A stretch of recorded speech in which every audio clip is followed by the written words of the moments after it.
We're going to look at general inverse sine and cosine graphs, and there are three things to consider here.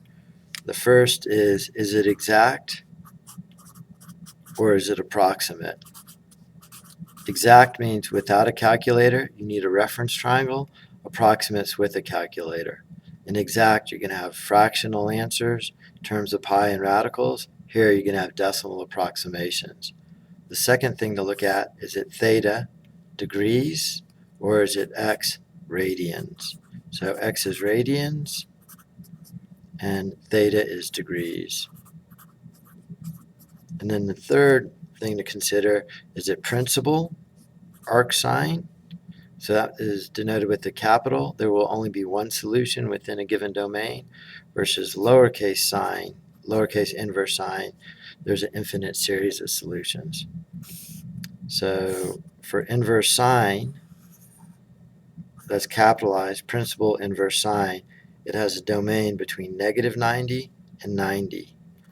And inverse cosine principal value has a domain between 0 and 180.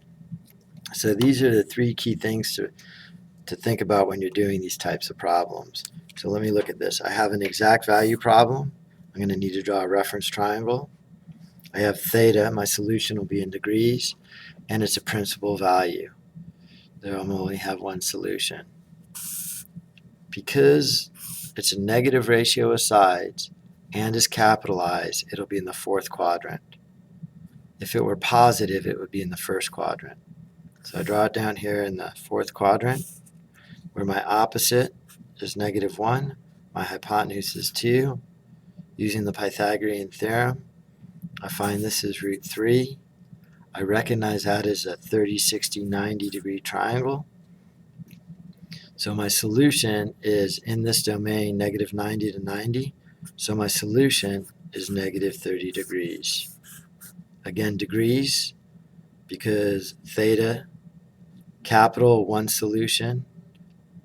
Exact, I need a reference triangle. Negative ratio of sides for sine is either here or here, but it's capitalized, so it's here or here. They overlap in the fourth quadrant only.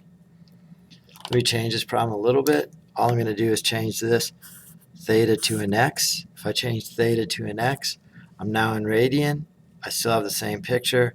My answer is negative pi over 6. So that would be my answer if this were x.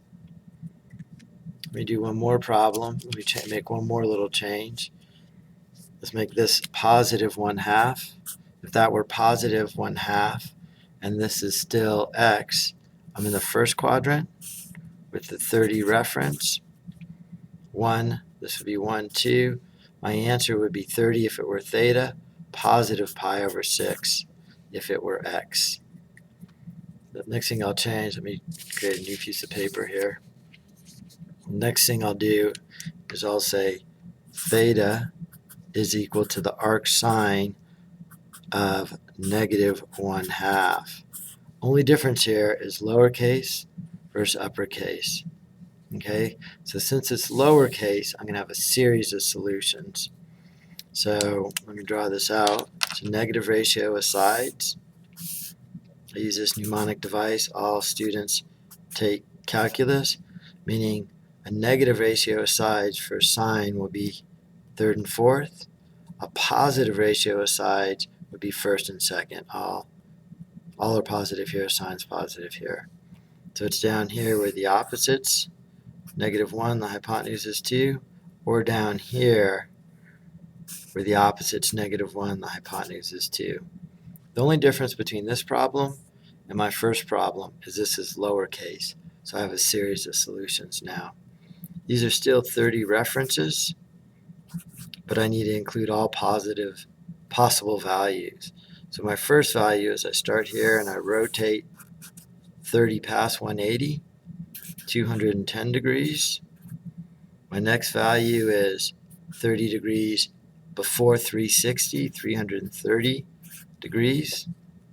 If I want the first three positive values, that would be my first. My second, my third would be 210 plus 360, so 570. So those are my first three positive values.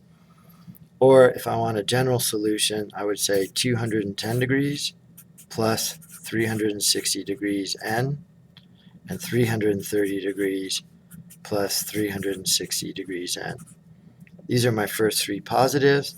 This would be my general solution. And all of this additional work is only because this is now lowercase. This here is lowercase instead of the original capitalized principal value. A lot of things to take into consideration in these problems. First, is it exact or approximate?